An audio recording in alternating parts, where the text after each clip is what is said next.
이 형자에서는요, 이 처음에 여의 핵 부분이 구양순서체에서는 해서지만은 방필과 원필이 또 섞여 있습니다.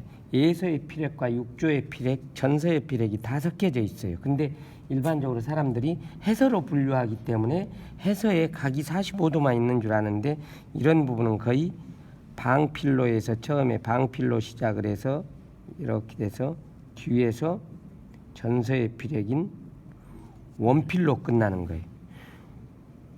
원필로 끝나면서 이렇게 해서 여기가 약간 이렇게 돼서 이 한핵 속에서도 앙세의 필세가 들어있는 거예요. 그러면서 여 밑에 핵은 또 평세로 되는 거예요. 평세. 왜 그러냐면 여 밑에 있는 두 번째 핵이 여기하고 공간이 같아지려면 여기가 평세로 되고 여 위에는 앙세로 돼야 돼요. 그러면서도 또 이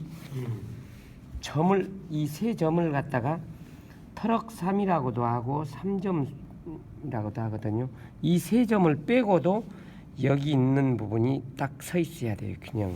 이러려면 어떻게 되냐, 똑바로 쓰는 게 아니라 여기 처음 핵은 이렇게 해서 배세의 필세로 쓰는 거예요. 이렇게 흥배자 배세의 필세로 해서 탄탄하게, 여기는 호의 역할을 하고 여기는 직선적이면서 약간 가늘어지죠. 가운데가. 또 이건 약간 이렇게 직선이지만 약간 이런 느낌이 든 듯 하면서 하려면 휘어주는 게 아니라 여기서는 굵기 조절로 하는 거예요. 처음에는 굵고 여기 부분은 조금 가늘어지면서 배가 이렇게 홀쭉하듯이 이렇게 하면서 약간 이런 느낌이 들면서 획 자체 내에서 배세 필세가 이루어져서 이쪽하고 함께 이루어집니다. 근데 이제 이 부분은 이쪽보다도 더 호의 각도가, 둥그런 각도가 이게 적은 이유는 오른쪽에 핵이 오기 때문에 이렇게 공간이 많아버리면 여기가 너무 비어버리기 때문에 여기는 거의 직선인 듯 하면, 수직인 듯 하면서 약간의 배세의 핵만 해주기 위해서 가운데서 좀 가려주죠. 그리고 이 세 점도 이게 방필의 점으로 물론 봐줘야 되는데, 이게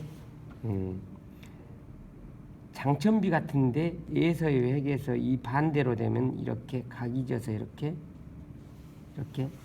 삼각점이 되는 겁니다. 이렇게 반대로 오면 이렇게. 근데 이제 이걸 반대로 이쪽 오른쪽에서 이렇게 하기 때문에 여기에 이렇게 돼서 방점이 이렇게 되는데, 여기 부분의 점이 미술의 소실점으로 본다면은 이렇게 해서 이 점은 이런 방향으로 나오고, 이 점은 좀 이런 방향으로 나오고, 이 점은 이런 방향으로 나오고, 그래서 어느 지점인가 이렇게 되고 이렇게 되고 이렇게 돼서 쭉 가면은 한 점에서 만나야 되는 거 있죠. 한 점에 만나면 어떻습니까? 이 각도가 서서히 밑으로 내려올수록 더 각이 좁아져 수평에 가깝게 되면서 위에 있는 핵을 받쳐주는 거예요.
이게 심자에서는요, 원래 심자는요 고대에 이게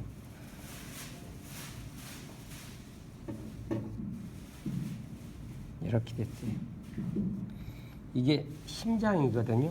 근데 다 사람들이 마음 심자로 쓰니까 사람의 심장인 줄로 아는데요, 고대에는 제사를 지내기 위해서 왕이 소를 잡아요. 소를 잡는데 검은 소를 잡아서 제시타에다 바치거든요. 그래서 제단에다 이렇게 해서 황소의 검은 소의 심장을 해서 이렇게 바쳐요. 그러니까 피를 뿌려요.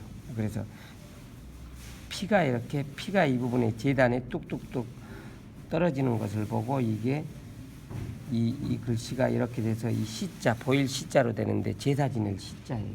그래서 이 글자가 들어가면 이 시가 들어가면 거의 다 신에 대한 글자가 많아요. 조상에 관한 거. 그래서 이게 근데 이제 이 심장이 이제 이렇게 해서 이렇게 변하고 이렇게 됐다가 이게 이렇게 됐다가 여기서는 이런 식으로 해서 이렇게 변하고 좌변으로 갈 때는 이제 여기 이렇게 되고 이렇게 되고 이렇게 됐다가 이렇게 돼서 이렇게 됐다가 두 점이니까 한 점은 생략해주고 해서나 예서에서 이렇게 변해.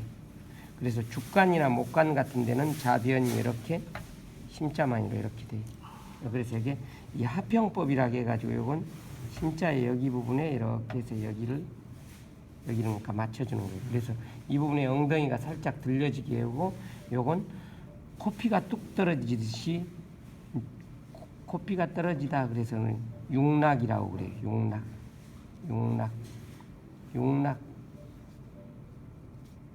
이렇게 코피가 이렇게 뚝 흘러져 있는데 여기서 다시 이렇게 머문 듯해서 다시 수필로서 붓을 가지런히 이렇게 그러니까 모으는 거예요.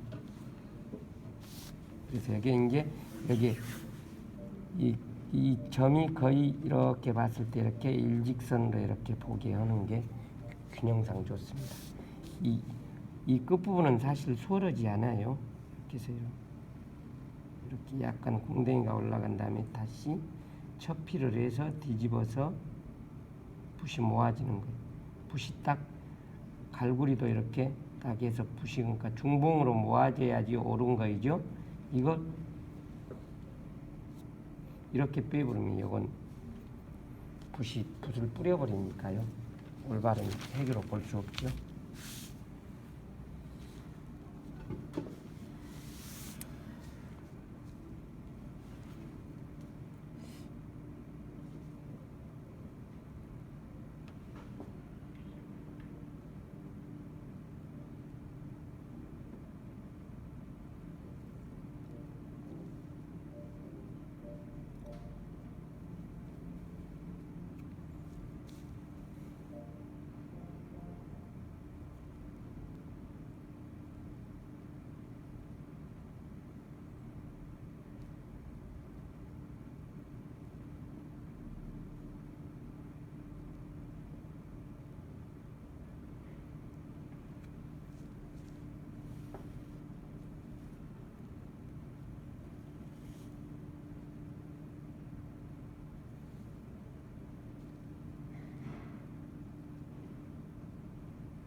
이제 필자가요. 상당히 이 점을 내가 다시 쓸게요.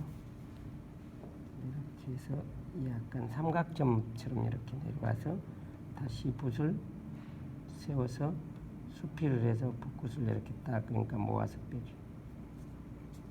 이런 점은 우리가 높은 산에 있는 절벽의 바위에서 바위 덩어리에서 하나가 뚝 떨어지듯이 이렇게. 여기인데 이 필자는요, 필순이 여기에서는 좀 특이하게 써놨어요. 예. 일반적으로 필수는 이렇게 많이 쓰거든요. 이렇게 이런 순으로 또 그리고 심자를 이걸 먼저 해놓고 이렇게 해서 이렇게 하는 경우도 있고요. 근데 이제 이건 좀 특이하게 했는데 필자 상당히 어렵습니다. 잘 해보세요.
푸물의 자는요 원래 금문 같은 데는 이렇게 돼 있어요. 이게 무슨 자예요? 푸물의 자.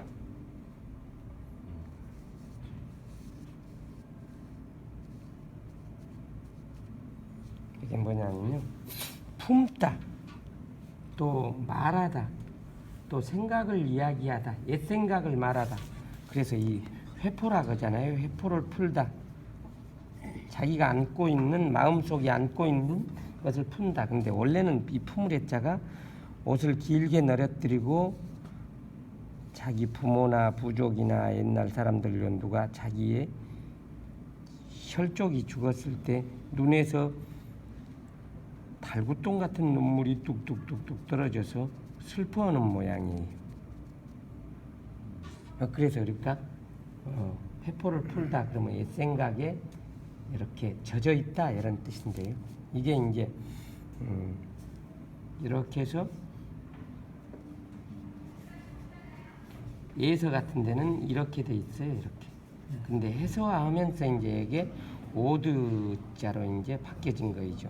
그래서 이게 이 신방변은요, 아까 마음심자가 좌변으로 갔을 때는 이렇게 변해서 이렇게 변하는데, 여기에 문자나 언어라든가 이런 데서는 반복되는 것은 하나를 생략해줘요. 그래서 두 점은 하나를 줄여서 하나는 이렇게 점으로 오고, 이건 거의 그러니까 평점이다시피 해서 이렇게 써주는데, 아까 말했듯이 이 신방변 혼자가 홀로 서 있으려면 이 핵 안에서도 이쪽과 이렇게 해서 이런 느낌이 들어서 핵 안에서도 여기 오고 배세의 핵이 이루어져야지만이 이 핵이 똑바로 서 있는 거예요. 그래서 이게 푸물의 자 같은 것은요, 이런 구양순서체는 정말로 정밀하고 예리한 눈을 가지고 있어야지만이 표현할 수 있어요.